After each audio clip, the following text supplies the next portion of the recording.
sorry.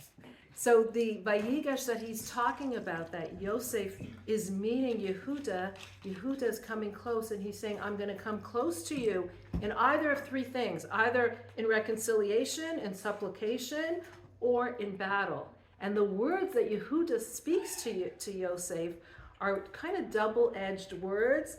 You can see it as just saying, like, trying to appease him, but also underneath it is like this current of energy of, like, if you're not, like, it's almost like he's hinting in a threatening way, like, you can either do this or this will be what happens. So there's this undercurrent of threat that he's saying to him, but he's obviously speaking to him in a very, on the outside level, as a very, in a pleading kind of way, in a reconciliatory kind of way, asking him to let Binyamin free. So that's the first Vayigash that we see in this week's Torah portion. We also see in this week's Torah portion the Vayigash, the encounter of Yosef, then saying to his brothers, I am Yosef, like explaining who he is, who he really is. We later see in this week's Torah portion also the Vayigash, the encounter of Yosef meeting his father, Yaakov, and again we're going to talk about the drama and the emotions involved in that. But first, before that, his actually revealing himself to his brothers, and then Binyamin, his youngest brother, then Yaakov. And then we also have the encounter of Vayigash, of this actually starting the exile. And we're going to see again the two sides of the exile, because the exile of Egypt is now starting. This is what God had told Abraham, that you're going to go down for several hundred years to this land, to Mitzrayim, and your children will be slaves in this land. This is where it's starting. This is how it's all starting. So we're going to talk about all these different encounters and the double way of looking at an encounter, where an encounter could both be something positive as well as something negative. The encounter could be something that we're coming together as well as fighting. There's so many layers to this week's Torah portion, and that's what we're going to be really looking into. But it reminded me, as I was just sitting here, and as Sharon was talking about her upcoming trip, I did an interview today with Rabbi Morgenstern, who is Rabbi Morgenstern from here's brother. And his name is Ezzy. He's a major. He's Major Ezzy in the Army. And it was a very impromptu interview. It was like, I texted him and he's like, okay, let's do it in a half hour, and that was it. So no preparation, no nothing, okay, so a little lipstick. Usually I try to think of questions, and I'm trying to think, like, what do you even ask? And it was on the battlefield. So you could actually see there was a drone going up on top of him, making a ton of noise, so he went into the barracks where there was a little quieter there. And you can see people coming, like, from all sides, and there was a lot going on at the time. So you really get a feel of what it's like there at the battlefield. And you were saying how they were asking to bring beef jerky, because he was saying, like, in the last over 2 months, he's been there since Simchat Torah. He went home, I think, twice for 24 hours, and then on Hanukkah he had maybe a day or two. That was it. So he's been there nonstop. And first I wanted to know logistically, what it's like. And he says, you're lucky if you sleep in a bed, you're lucky if you have a little foam mattress that you sleep on. He hasn't taken off his boots in days. And of course he's talking about the food that they eat, where now you know why it's so needed, because he says, we're just getting whatever, nothing too great, the packaged foods that they're brought. But it was more what I really want to, we all know the discomfort. This made it real. It made it real and so vivid. But aside from the physical discomfort, there's of course the emotional, the psychological. How do you venture into a battle where that, and he's in the Golani Brigade, where a very dangerous battle, a very dangerous battalion, where some of them do not come back. And how do you go out there? Like, how do you go out to such a place knowing the danger? And his answer was really, I think, what is so important for all of us. He says, when you know the why, you're able to do it. You have the strength to do it. In other words, when we know the why of why we're doing something, when we understand our mission, when we understand our purpose, when we understand why we are doing, and of course what he's doing and all the soldiers are doing is fighting for the existence of Klal Yisrael, of the Jewish people, fighting for our survival, fighting to protect the families and the people there, fighting for all of us here in Chutz La'aretz, outside of Israel. So that's the why, and that's his why. And when you know the why, you're able to do it. You're able to go into a place of danger with a certain strength and courage and determination because you have that why. And it made me realize that that's true in all of our encounters, in whatever we are doing. When we know the why, when we understand the purpose of what we're doing, why we're doing something, it makes the doing so much easier, despite the challenges, despite the obstacles, despite the hardships of what we're going through. When we have that why of purpose and meaning and faith in what we're doing, we can get through it. And this is what comes through in this week's Torah portion as well, in this encounter, the why. When you have the why, the encounters that we're going to talk about are full of so much emotion and so much tension. But when you know the why of your purpose, you're able to get through them. And we'll see how the people did get through them. So first we have Yehuda approaching Yosef and begging for Binyamin's life. And, there's again so many layers of this encounter and this meeting. On one level, it's just Yehuda asking for his younger brother to this king, this viceroy of Egypt, and he's just begging for his life. And that's on one level. On a deeper level, we see, why is it Yehuda? Because Yehuda was the one that sold, was the one that was responsible for selling Yosef. That's why he's the one that steps forward. He's the leader of all the Shvatim, and that's why he's even saying, it's on me. The responsibility is on me. He says, Be Adoni, please my master. It's on me, my master. The responsibility, because of the responsibility that I have taken with my father, but it's more than that. It's this sense of responsibility that he has in this situation. And the shoulders that he's carrying this responsibility. It's interesting, there's a commentary that says, when he says, Be Adoni, please my master, he's also saying, I beseech you, my master. He's saying, on the simple level, he's saying, I'm guilty of what was done. On a deeper level, he's saying, and this is what righteous people have in it when they pray, they're able to say, Be Adoni, it's up to me. It's things are going to go how I am saying it. In other words, a righteous person can pray to God and say, on me, this is going to end up how I'm asking you to end up. And that's what we say, Tzadik gozer v'hakadosh baruch hu mekayim. A tzaddik decrees something and God listens. A tzaddik has the ability of saying, this person is going to have a refuah shlema or a miraculous salvation or something, and then it actually happens. Because the tzaddik is so close, but he has this confidence that God is going to listen to him. And that's really a confidence that that in some way we all have. That's the idea that we think positively. We think positively and we know it's going to be positive.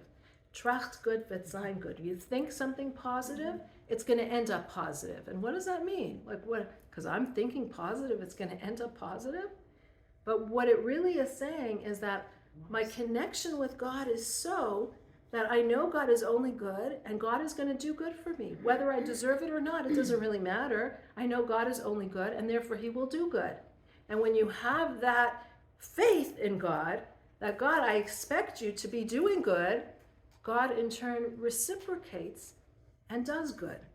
And that's really what the tzaddik is saying here as well. He's saying, this is on me. The conclusion is going to be how I am asking of it to be.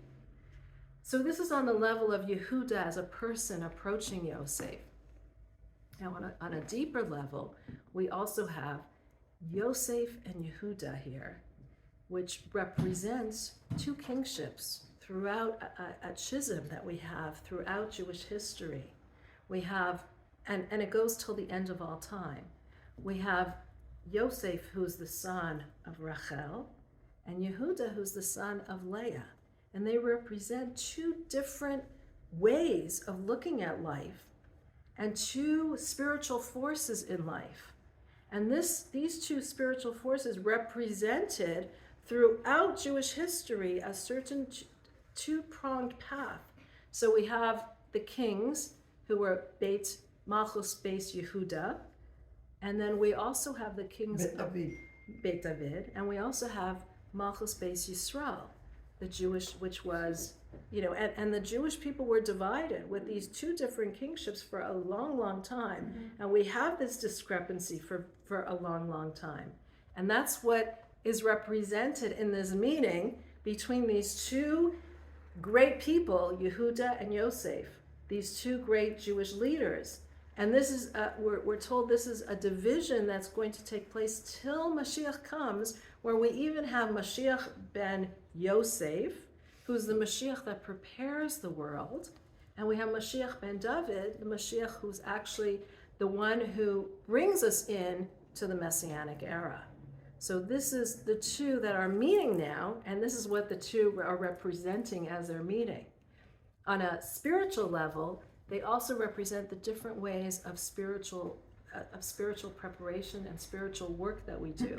So Yosef was somebody who was very into his actualization, self-actualization. He was very charismatic, just like his mother. He was very confident. And Yehuda represents somebody who's very into self-sacrifice. He's even sacrificing himself at this moment. He says, take me instead of Binyamin. I'm so much more worthwhile for you to take me. I'm stronger than him. I'm older than him. I'm wiser in that sense than him. Take me. What do you need him for? But that was his self-sacrifice that he had. So we have two different paths to our service of God, this path of learning and this path of action. And it's the path of self-actualization, working on yourself, figuring out a confidence in who you are, and this other path of saying, it's not my ego, it's what God wants of me. It says that we are Bnei Yehuda. I mean, we are Yehudim. Yes. We are Yehudim. Yes. Yes. And not Israel. So, Because Israel is not, it's God. Well, it's I don't know. It's God. The Aseret HaShvatim are lost forever. The Aseret HaShvatim were sent into exile. They were sent into exile. We don't know where they are. But there was, But however, there was people from the Aseret HaShvatim that were mixed in Yehuda. So many of us do not know which Shevet we're from. Benjamin is with Yehuda. Right. He's the tribe that always stayed by Yehuda's Yehuda, side. yes. The same area. Yes. Always together because he always went with him. Right. The promise Yes. was kept till the end of days. Till the end of days. We know that there's Menashe wound up in India. We know that there was tribes that made it into Asia. Right. Because Done. because some of the customs that like the Chinese, Korea. had, they only could have known it from the. You have to read this book. It's called The Frugal Plan. I'm Rabbi Marvin Tokayer. It gives you actually this whole explanation, explain how this happened, and also talks about there's the Sugihara. 10 lost tribes, right? Yes, so you have to read this book. Right. It really does. It's one of the best books. Read this. It gives you exactly what had happened. But even despite the fact that they were lost, there was still representation from each of the tribes in Yehuda. And we don't know, some of us could be some of the descendants of that representation. So we don't really know who our Shevet is at this point. Yeah. Only Levi know. Well, Levi knows because they're Kohanim, Kohanim and Leviim, they know. But the rest of us, most of us You can't do do not. a genealogy. Won't be able to if you know you're a descendant of a certain, let's say, whatever rabbi. Okay, It's then, too far. and then if you go back and you keep from this person, can you eventually? So my uncle did trace our genealogy, my father's, and he went back to the Maharal from Prague, who knew that he was a descendant of David. Right. So I know that my father's from the Shevet of David, but my husband does not know who his, My who son is a descendant How did they? of the Chechen. he was able to somehow trace back the genealogy. Yeah, My son is a descendant of the Chechen. yeah. Go so far. Yeah, well, we can't go all the way back, but he knows to go back, and the Maharal had his own genealogy that he knew that he was from David. So if we know that we're from him, we know that we're from him. Rashi also knew. Right, exactly. Yes. Rashi knew his genealogy. So we have here again this meeting of Yosef with Yehuda representing so much on a plain level, on a deeper level, on a, reflecting the past of what was done, reflecting the future, reflecting till the time period of Mashiach. So much is dependent on this meeting of the two of them talking with each other. On a deeper level, even than that, though, we have really, if you look at the situation that we're looking at, the brothers and Yehuda are appealing before this Egyptian viceroy, this Egyptian second in command, the king, and they're asking him, he's ready to enslave them. He's ready to take their brother, to enslave them, to cause a terrible situation for them. They're going to go back, their father's going to die in total anguish over what has happened, and they're beseeching him. And you feel that tension in the air as they're going through it. And it reminds us, or it reminded me, of many situations when we're in such a situation, it looks so bleak. It looks so hopeless. Like, how are you going to get out of this? The cup was found in Binyamin's knapsack. Obviously, he didn't take it, but the cup, what are you going to say? The cup was there. He was accused of stealing it. How are you going to get out of this? And the situation seems completely hopeless. You're in the hands of this man who seems ruthless, who seems cruel, who seems ready to do whatever he wants to do, and he has the power to do it. And yet, the facade is dropped very quickly. When? When Yehuda stands up to him. And it says, Yehuda says almost, like he hints to it. We said a lot of the language that he uses is there's hints involved. And part of the words that he says to him is giving him the feeling, I'm begging you to do this, but if not, he was ready to attack him, to kill him. And it says Yehuda was very strong. And he was ready to attack Yosef, attack all of Egypt. Where do you get that? The commentaries explain that he was ready to. That's from the text. Well, it's hidden. It's like the words are hidden. It's like reading Shakespeare. You read Shakespeare and it's hidden. It's Zepirush. Very far. He was ready to attack him. Well, he even says, like, don't be upset with me. Like, why should he be upset with you? You're saying words of supplication. It means no. He said words that he could be upset. He says words that could infuriate him. So the words that he was saying were such that in his mind he prepared that if needed, I'm going to fight. I'm going to fight because I cannot return to my father. How could he fight him? He's in a foreign land. This is really how could they fight Shechem? In a foreign land. How could they fight Shechem? In his mercy, how can he fight him? How could he fight Shechem and the whole land of Shechem? They killed out all the men. The whole land of Shechem. It was 10 boys. 10 boys cut up the entire land. Wow. In his mind, we're going to fight. And when you have that courage It's not him. It wasn't him. It was Levi. It was Shimon and Levi. And Yehuda was with all his brothers there. They were strong people, and they also were spiritually strong. He says, if this is what's going to be needed, I'm ready to put down my life because I cannot go back to my father bereft. I can't do this I'm ready to put down my life. I'm ready to fight till the death. And sometimes when you have that feeling of you're ready to fight till the death, that courage alone is what gets you through it. I mean, who thought in Ukraine that they would be so long with Russia? But it's when you're fighting for your own survival and you're fighting for something that you believe so strongly in. Look at Israel. Ukraine. Look at Israel. Exactly. Look at Israel. We just passed Hanukkah. Look at the Maccabean. A small amount of people in the hands of many. When you're ready to put down your life and say, this is my why, that this is so important to me, then God reciprocates and he acts with you. And this is what we're seeing here, but we didn't need the fighting, because look at what happens. When they show that unity, that the brothers are all unified with Yehuda, that we're ready to go to battle, no matter what. We're not going to let this happen. We're not going to let Binyamin be taken. We're not going to let our father have this anguish. No matter what, we're not leaving here without But he him. was alone there, Yehuda. He was there alone No, talking. Yehuda went forward, but Yeah, the brothers but they were did there. not say a word. He was the leader. He was He the took leader. upon himself because he guaranteed the brother. He to was the father. leader. But he was alone there talking to. Well, he Joseph. was the leader, but he knew that they were He knew behind that they him. would all come and fight. They were. Yeah, he absolutely. He knew that he was the lead. He was the leader of his brothers, just like he knew when he said to the brothers, "Don't kill Yosef, sell him instead." They listened to him. He was the leader. He was the leader of his brothers, and he knew that they would reciprocate. But he was ready to do it.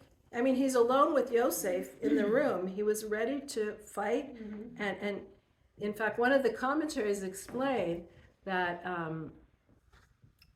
he was ready to fight Yosef, and Yosef sends Menashe was the bodyguard there. Yosef's son Menashe, Right. and Menashe stamped his foot or did something, and Yehuda realized when he did that, this is from our people. Like it was such a stamp. It was such power. He says, this is not a Mitzri.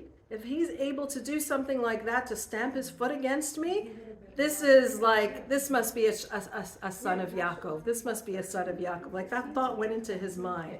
But back to the story, when we are united, we see the brothers are united in their mission. They're united for Binyamin. They're not willing to allow Binyamin to be taken prisoner. They've repented what they had done to Yosef, where there was not this brotherly love. And that moment that they're ready to take on this mission, not allow this to happen, that's when the whole facade drops. And what happens? It's not an Egyptian king who's standing in front of them. It's not this viceroy of this most powerful nation. It's Yosef. It's incredible. And the message is so clear for us. You know, there's this parable given of a little boy who keeps on running out into his backyard, and there's this big, tremendous forest behind his backyard. And his father says to him, "Don't go out into the backyard. There's animals that might come and attack you." And he's a little boy. He doesn't listen, so he keeps going out into the backyard. And his father's very scared for him. So one time he lets the boy's running out, and he dresses up in the costume of a bear or tiger or something, and he goes out running after his son. And he's running after him and pretending he's attacking him. And the boy is screaming, "Daddy, Daddy, where are you? Help me!" And that's the father, is running after him. And he does it in a way that he almost catches the boy, but quite lets him escape. And the boy runs back to the house, and the father comes back into the house, takes off his costume. And the boy says to him, I was in the forest. I was calling you. I was chased by this terrible, dangerous animal. Where were you? And the father's like, "I was right there. I was right there with you." And he was right there with him. But he did this in order to teach his son, obviously, a lesson that he shouldn't go out into the forest alone.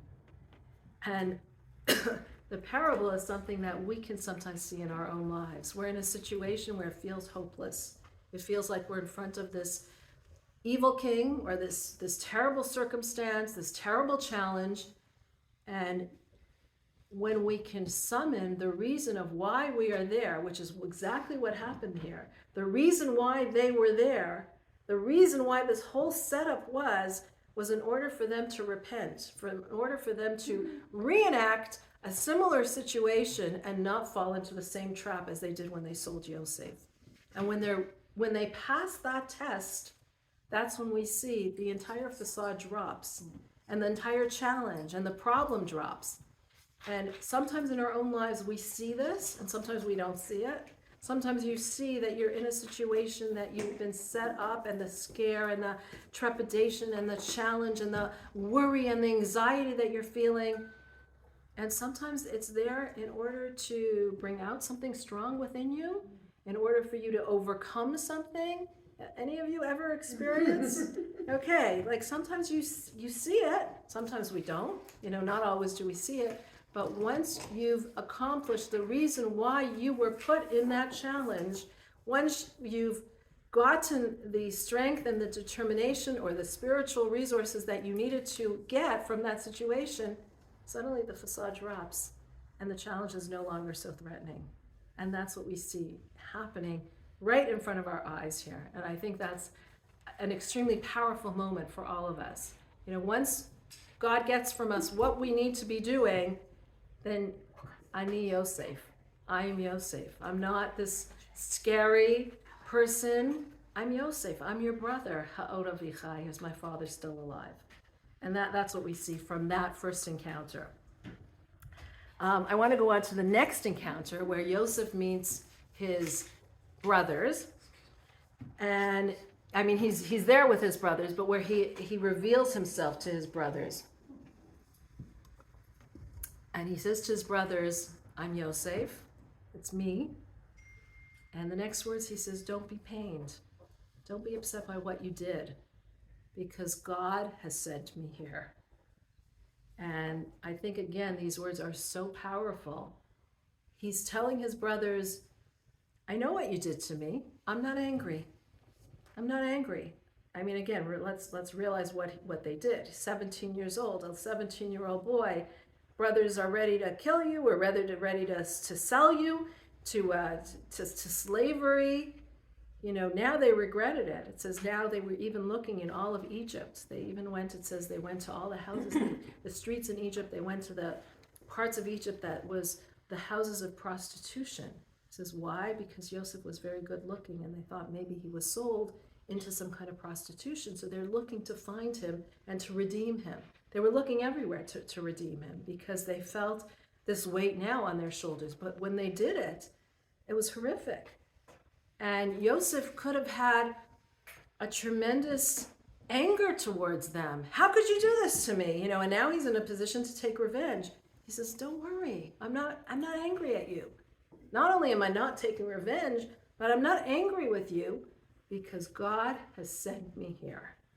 And this is, again, such a powerful way of looking at things, that it's not somebody else who has control over us. It's not somebody else who can cause us harm. That harm can only happen if this is part of our destiny that God wants us to go through. And it's such a powerful way of looking at things. We usually take a situation, let's say someone has harmed you, someone has wronged you. You're fuming at them. Someone took away your business. How dare they? And now I don't have a business because that person took away my business. And now my finances are in shambles and I don't have the money that I need. And I worked so hard all these years and that person cheated me and took away my business. You're furious at them. But a different way of looking at it is, for whatever reason, this is what I'm meant to go through. The fact that that person did it, they're going to have to answer to God. That's their calculation with God. That's between them and God. But I don't have to be angry or resentful at what they did, because this is something that I had to go through in life. For whatever reason, this is what God wanted me to go through. And that way of looking at things is really, it's astounding when we can get that fortitude, that spiritual fortitude to say, I'm not resentful, I'm not angry, but this is what God had destined for me. So I might be sad about it, I might be hurt about it, I might be pained about it, I might have gone, and we don't have to deny the pain and the emotions that we're feeling, but to realize it wasn't that person. That person might have been the one holding the hammer, the one that actually but they weren't the ones that did it. It was something that was ordained by God to have happen to me. And without that being ordained by God, they could never have had that harm over me. Well, we don't always see the Gamzul Tova, the Hashkacha, the hand of God, and the fact that Yosef stayed alive and then became the viceroy and interpreted all these dreams and had the power and the wherewithal to save the country. And then when the brothers came down and got food, that became the salvation of them. Exactly. So we don't see so that. we don't always see, time can go by and you don't always see how the hand of God, only in retrospect sometimes you have to see 100%. how Hashem's hand is in everything. 100%. They still did wrong. Hashem decides everything that's going to happen to you, but Hashem also gives us free will. So we get to decide if we're going to be the ones to do that. Right. So that 100%. had Our to happen choice. to him, but they didn't have to be the ones to do it. 100%. And that's why their punishment is still their punishment. Right. And God has his own calculation of how they're going to be punished. So that's a different, but what he's saying is that's not my calculation. Like, I don't have to worry about how God is going to punish you for what you did, or God is going to make it right with you. I have to worry about what happened to me. And what happened to me, I don't attribute it to you, because you have no control over me. It's a phenomenal way of looking at things where you don't think that any person has any power over you. Like, imagine the freedom that you would live with if you thought no one has control over you, no one has power over you, no one could hurt you. It's no one who has that ability. It's God and God alone. And for whatever reason, you had to go through this. But the anxiety that you take away from yourself, it's not, I'm going to get this position. Obviously, we have to do our own effort and we have to put in the effort. But I'm going to get this job not because of being kind to this, being smiley to this boss or this interviewer or not. I'm going to get this position if this is what was meant for me, whether or not. Binyamin was not part of the sale. Right. Is that maybe why in the future Mordechai comes from Binyamin and he's also like a king? Could that have something to do with it? Well, it's interesting because the commentators explain that Yosef gives him extra clothing and extra, and a lot of what happens to Binyamin What happens to Mordechai? happens to Mordechai I later just read on. that. I just don't remember what I read it, but I just read it. It was really. Like it says that Yosef was led throughout the whole city of Egypt, and they all threw down, different amulets and jewelry. It says Mordechai is led, and it said, "Kacha said this should be done." I just need a little water, please. So yes, we do definitely see some similarities. Sorry? But I You know where I found I didn't read that, it was very interesting. And it is, I read it in Jake got these really incredible 5 books on a like a teenage level, right? And they're colorful, they're really great. Somebody got them as a bar mitzvah, except they're in my house. And What's the name of the book? the Torah. I mean, the voracious most, But so I read it every week, and let me tell you, like some of the things that are in there, you're like so many. So I read it. connects. Yeah, it's in my house. I don't know. And that's where you see like all these little hints and all these And it's on little. a kid's level. It's not, but there's so much to learn. There's in so there. much. Something like that maybe. No, nothing I just said. It's these really cute. I'm telling you, colorful. It's the 5 books, right? And it's just, but it has a lot of like.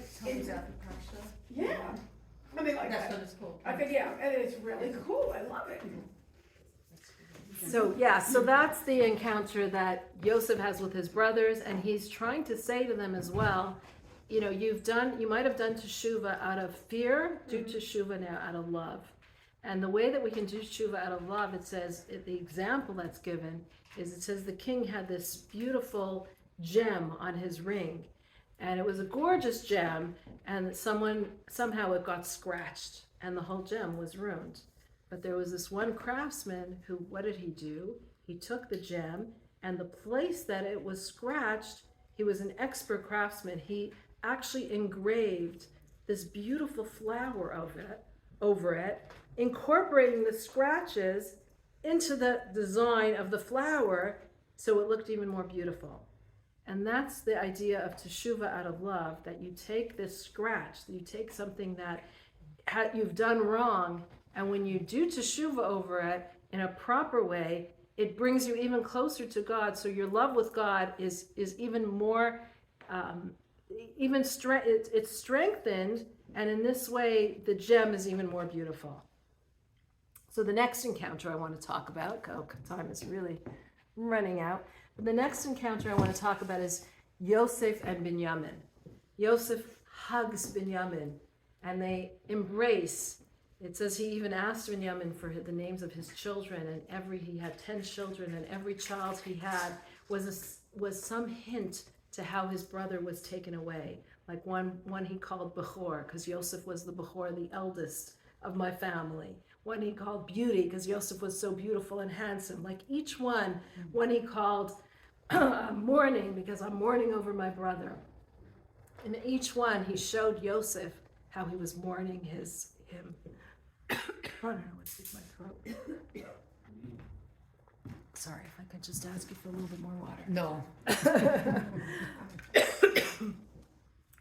And then we have, thank you.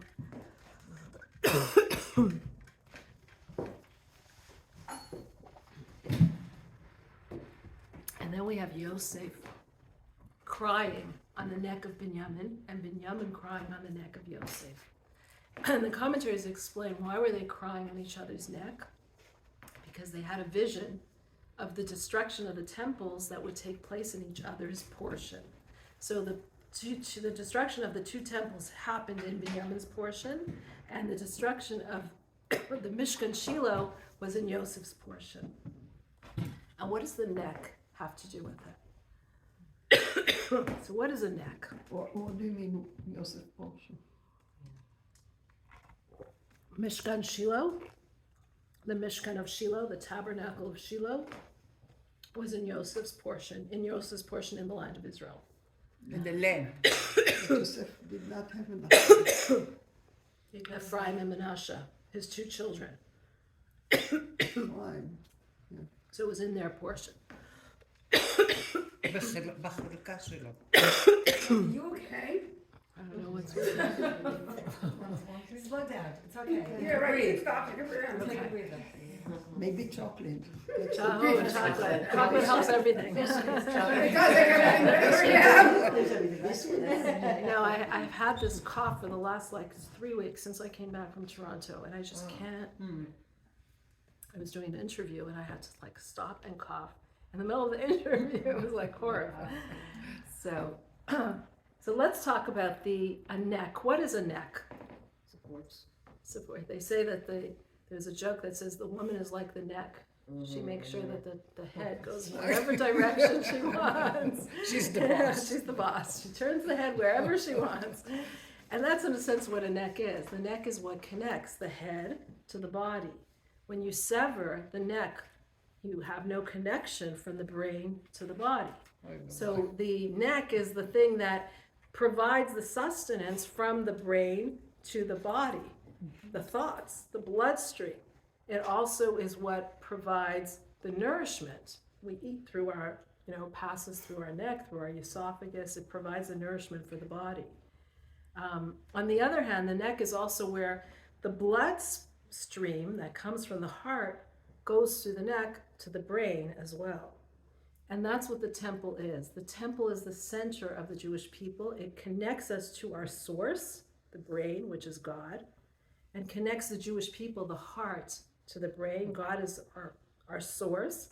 So it connects us to God. It's our sustenance. And when the temple is taken away from us, there's this darkness in the land. There's this severing of it. On the other hand, we also provide to God, just like the heart sends the blood to the brain, we provide God with our own nourishment in the sense of the mitzvot that we do in the temple. God gets his own nachas, his own joy and contentment from what we do. So when the 2 brothers are meeting each other, they're seeing this source, this neck, the Beit HaMikdash being destroyed in the future, and Yosef cries over the destruction of the temple in Binyamin's portion, and Binyamin cries over the destruction of Mishkan Shiloh in Yosef's portion. Now, why are they crying over the destruction of the other's portion? Why aren't they crying about the destruction in their own portion? Right? Why are you crying about something that's happening to your brother, not what's going to happen to you? Anyone? No? What's it? What was the question? Why do you cry about something that happened to the To others the other and one, not not to something you? that's happening to you. You're seeing the destruction in the far future, the destruction of the temple in his portion. Why aren't you crying over what's happening in your own portion? Maybe you trust God that will save you.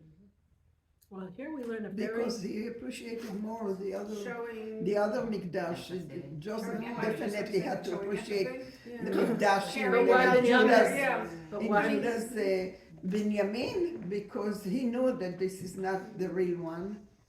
He knew that the Mikdash would be in the land of Judah. So why isn't he crying over the destruction of, his? Because this happened first, and we lost the 10 tribes over that. So this was something to cry about.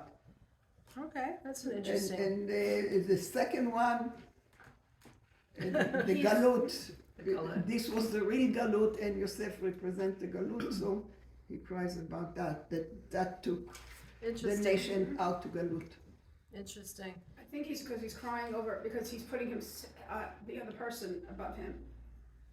The pain of the other person above Exactly. him. Which That's is Really? also a nice explanation. So the Rebbe has a little bit of a twist. And he says something that we learn from. He says, what is crying? Crying is a way of, you get your emotions out. You feel better because you cry over something. You don't feel so bad about it. So to cry over something that happens in your own portion, he says, don't cry. Change it. You're crying over something that happens to you, change it. Do something. Don't cry over spilt milk. Make the milk not spill. When it comes to crying about somebody else, though, that's when you can change. You can't change somebody else. A person has to want to change themselves. You can't change somebody else. As much as you try. Any of you have husbands? Right? You can't change them. They have to come to the realization on their own that they want change. You cannot change somebody else. And in spirituality also, you can't make someone have a realization or an awakening. It has to come from them. Any of you have teenagers, right? You can't change them. It has to come from them. So when it comes to yourself, something wrong that's happening in your own home or in your own situation, change it. Don't cry over it. But when it comes to somebody else, you can't change them. But what you can have is empathy for them. You can have that empathy for what is going to happen to them. So you can't change them, but you can commiserate with them. You can have that empathy. You could feel badly. You can cry over what is happening. And I thought that's a huge lesson for all of us. Don't cry over things that you could change. But at the same time, don't lose your empathy for another person, right? And then one more encounter that we have is Yosef and Yaakov. And it says Yosef cries on Yaakov's shoulder, but Yaakov doesn't cry on Yosef's shoulder. And the question is why? Why wasn't he? This was such an emotional moment. Remember, he's like looking forward for this moment for so many years, for decades. Finally, he's here with his beloved Yosef, who he didn't think was even alive. What an emotional moment. Why is he not crying? And the commentaries say he wasn't crying because he was busy doing something else. Saying Shema. He was saying the Shema. And the question is, at all moments, this is why you're saying the Shema? You see Yosef is approaching, and as soon as you see Yosef approaching, you suddenly say, oh, Shema Yisrael. Why? Why are you saying Shema when your son is approaching? Like, prepare yourself for this moment. This emotional moment, this moment of gratitude. Sorry? Thanking God for it. So that's what Yaakov felt. He said, there is going to be no moment in my life that I experience emotion as intensely as this moment. And so therefore, when I'm experiencing emotion and gratitude so intensely, I want to direct it. I want to direct it for saying something, saying the Shema prayer. Because the moment is such a special moment. Let me not just use it for just simple emotions. Let me direct it for God. you know, in this day and age, how many stories have those of us who listen to the news and watch things or hear interviews of survivors Yes. and how they screamed out Shema? Yeah. 100%. Maybe they thought they were mamish going to be killed, but who knew? Right. But this is what Right. their battle cry, their way of Absolutely. connecting. 100%. And it's also, you know, when you think about it, sometimes you hear, you know, you hear a moment of like, you know, this last week we all heard about the friendly fire with the hostages, and you're just feeling so low and so down. Maybe a good idea would be take that moment to pray. You know, you're feeling that emotion, use that moment, channel it into something constructive and something positive. Or you're feeling such a longing and such a desire for God to help us, like we did, like with the, you know, the hostages and all, you're like unbelievable, unfathomable. Use that moment to pray, to channel your emotions to prayer. And the other way as well, you know, you're feeling a moment of such happiness and such tremendous joy and gratitude. You're a child's wedding, a grandchild being born, something. Use that moment for mazel tov, for saying something, for saying a prayer, for saying something positive, for thanking God for it. And that's what we learned from Yaakov. So this week we've had a lot of different encounters with a lot of different meanings. The encounter with Yehuda, you know, where we learn to have that courage to face whatever you're facing. And once you have that courage, the facade drops and you're no longer in front of this mean king. You're in front of your brother. We see the encounter with his brothers where Yosef could have been angry, but he decides, I'm not going to feel that resentment. Instead, I'm going to simply feel what happened to me was meant to be. This was God's plan. And this is a tremendous way of looking at all of our circumstances, that no one has power over me. We see the encounter with his brother Binyamin, where he's crying and they're crying over each other, where we learn, don't cry over something that you could fix, but at the same time, make sure you have tremendous empathy for another person and what they're going through. And finally, we have the encounter with Yaakov, where we see how you can direct your emotions, this tremendous feeling of emotions, direct it for something positive. And with this, we can take into our week all the many encounters that we're all going to have in our week, and use some of the lessons of how we encounter life, how we encounter challenges, how we encounter our emotions, how we encounter our circumstances, to use it in a positive, productive way. Beautiful.